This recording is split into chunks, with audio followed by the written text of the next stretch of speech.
Serial number 14 question number 1484 Shri deputy CM గారు.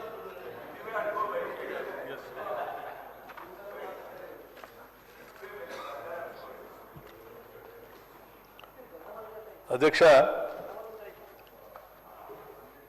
మొదటి ప్రశ్నకు ప్రభుత్వ వేతన సవరణ సంఘాన్ని ఏర్పాటు చేసింది, దాని నివేదిక రావాల్సి ఉంది. రెండవ ప్రశ్నకి లేదండి,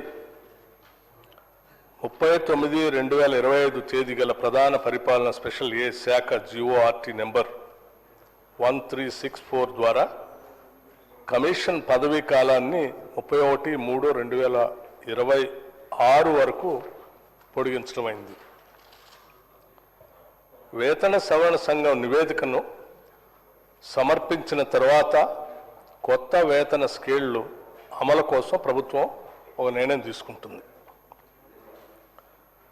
మూల వేతనంలో 30.03% నుండి 33.67% రాష్ట్ర ప్రభుత్వ ఉద్యోగులు, పింఛనుదారులకు కరువు భత్యం డిఏ, కరువు సహాయం డిఆర్ను 1/7/2023 తేదీ నుండి సవరిస్తూ ప్రభుత్వం 12/1/2026 తేదీన ఉత్తర్వులు జారీ చేసింది.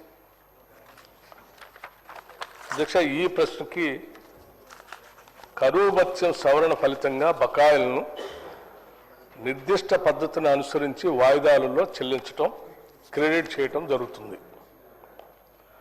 ఎఫ్ ప్రశ్నకి పింఛన్దారులకు కరువు సహాయం డిఆర్తో పాటు పింఛన్ ప్రయోజనాలు ఎప్పటికప్పుడు చెల్లించడం జరుగుతుంది. జి అధ్యక్ష, ఏవేని పింఛన్ బకాయిలు చెల్లింపును ప్రభుత్వం ఎప్పటికప్పుడు జారీ చేసే ఉత్తర్వులను అనుసరించి చెల్లించడం జరుగుతుంది.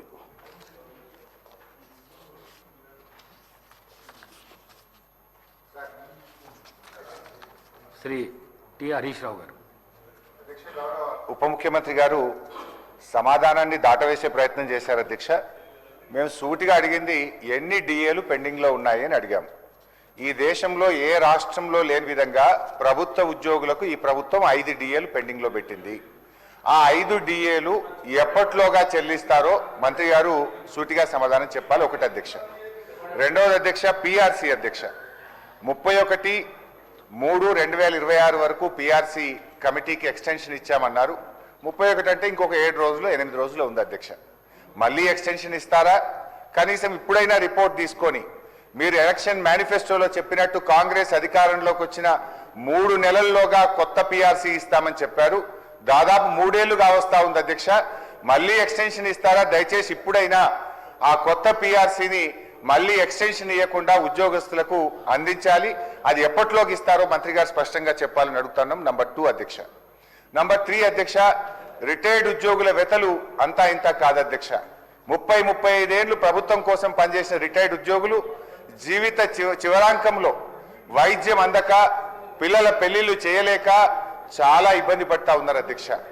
దయచేసి ఆ రిటైర్డ్ ఉద్యోగులు ఎంతమంది రిటైర్ అయ్యారు, వాళ్ళకి చెల్లించాల్సింది ఎంత, ఇప్పటి వరకు ప్రభుత్వం ఎంత చెల్లించింది, ఎప్పట్లోగా వారికి రావాల్సిన బకాయిలు పూర్తిగా చెల్లిస్తారో మరి దయచేసి మంత్రి గారు సూటిగా సమాధానం చెప్పాలి. వాళ్ళందరూ సెక్రటరియట్ చుట్టూ, మంత్రులు, శాసనసభ్యుల చుట్టూ పాపం రోజు తిరుగుతా ఉన్నారు అధ్యక్ష. రిటైర్ అయిన తర్వాత ప్రశాంతంగా జీవితాన్ని గడపాల్సినటువంటి రిటైర్డ్ ఉద్యోగులు ఇలా రోడ్ల మీద కూర్చొని ధర్నాలు చేయాల్సినటువంటి పరిస్థితి ఏర్పడతా ఉంది అధ్యక్ష. సో దయచేసి నేను ప్రభుత్వాన్ని కోరేది ఒకటే అధ్యక్ష, మీరు రిటైర్డ్ ఉద్యోగులకు డబ్బులు ఇవ్వడానికి నిధులు లేకనా లేక మనసు లేకనా నాకైతే అర్థమైతలేదు అధ్యక్ష. ఫ్యూచర్ సిటీకి 1,00,000 కోట్లు ఉన్నాయంటారు, మూసీకి 1,00,000 కోట్లు ఉన్నాయంటారు, అందాల పోటీలకు డబ్బులు ఉన్నాయంటారు, ఫుట్బాల్ షోకులకు డబ్బులు ఉన్నాయంటారు. వాటన్నిటికీ డబ్బులు 3వ క్యాంప్ ఆఫీస్ మీరు కట్టుకుంటారు, ముఖ్యమంత్రి గారు 100 కోట్లతో క్యాంప్ ఆఫీస్ కట్టారు. సరే, మీరు కట్టుకోండి, మాకు అభ్యంతరం లేదు. కానీ ఎందుకు ఈ ఉద్యోగుల పిఆర్సీ డిఏలు పెండింగ్లో పెడతా ఉన్నారు? ఎందుకు రిటైర్డ్ ఉద్యోగుల ఉసురు పోసుకుంటున్నారు?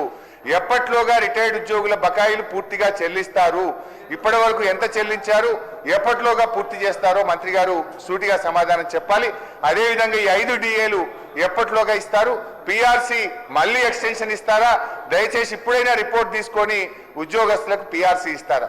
ఆనాడు కేసీఆర్ గారు ఐఆర్ ఇచ్చారు, మరి మీరు ఏమన్నా ఆ ఐఆర్ను పెంచైనా సరే ఉద్యోగస్తులకు ఏమైనా మరి వారికి రిలీఫ్ ఇస్తారని చెప్పి మీ ద్వారా ముఖ్యమంత్రి ఉప ముఖ్యమంత్రి గారిని కోరుతా ఉన్నది.